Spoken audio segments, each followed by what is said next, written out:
Mesdames et Messieurs, l'accession au pouvoir de PASTEF se singularise par une nette rupture du processus de consolidation de la démocratie sénégalaise qui s'est toujours inscrit autour des règles du jeu politique, élaborées de manière consensuelle par tous les acteurs.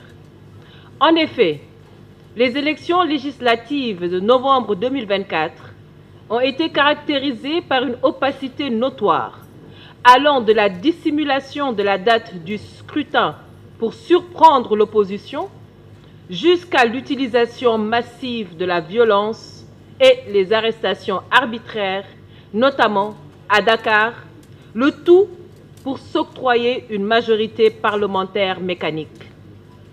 Ces manœuvres, s'ajoutant à une gestion unilatérale et non concertée du processus électoral, ont artificiellement amplifié une victoire qui était prévisible au vu de la tradition de donner au pouvoir entrant les moyens législatifs de gouverner.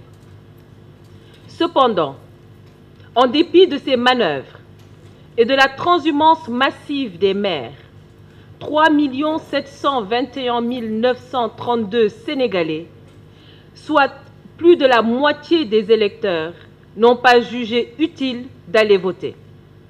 Et parmi les votants, plus de 45% ont choisi les listes de l'opposition.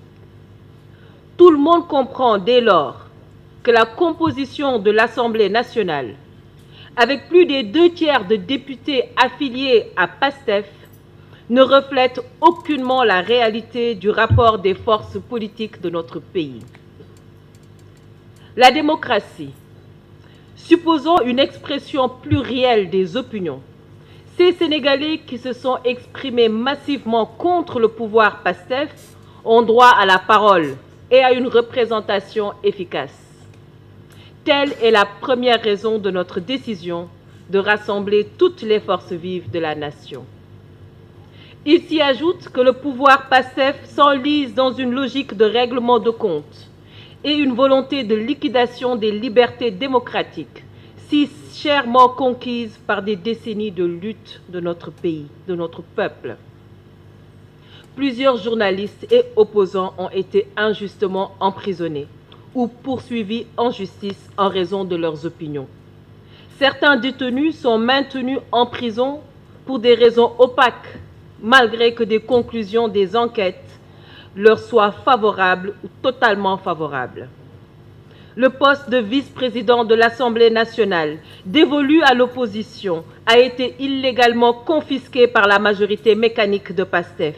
Le maire de Dakar a été démis de ses fonctions dans des conditions indignes d'un pays démocratique par une administration aux ordres. L'immunité parlementaire d'un député a été scandaleusement levée, sans que le pouvoir n'ait présenté un quelconque dossier l'incriminant le député et les demandes de levée des immunités parlementaires pour des gestions relevant, au mieux des cas, de la Haute Cour de justice ont été actées, démontrant aux yeux de tous un dérèglement de la justice de notre pays.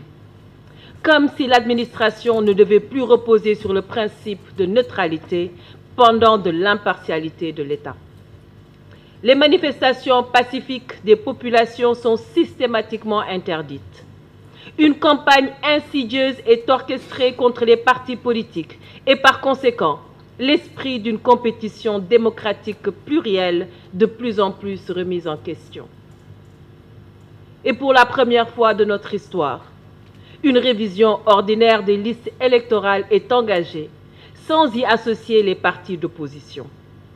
En effet, aucune rencontre avec les partis n'a été organisée ce jour, ce qui constitue une trahison de nos traditions de concertation politique sur les opérations électorales et la mise à jour du code électoral, ce qui augure de nouveaux coups de force antidémocratiques en relation notamment avec les prochaines élections territoriales.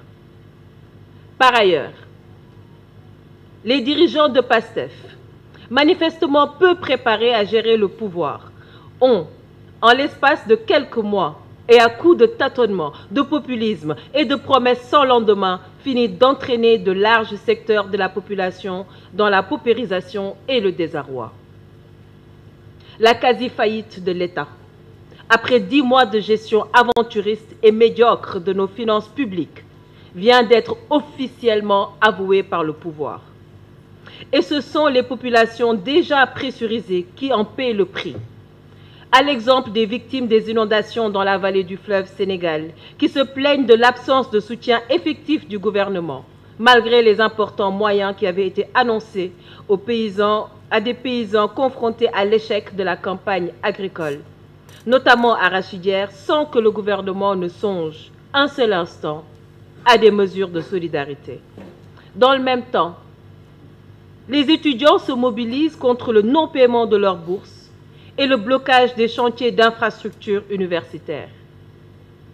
Plus globalement, le désespoir de la jeunesse s'exprime dans la recrudescence préoccupante des départs en pirogue vers l'Europe et les images insoutenables des rassemblements consécutifs aux promesses intempestives de départ vers l'Espagne pour 2 mois de cueillette dans les champs.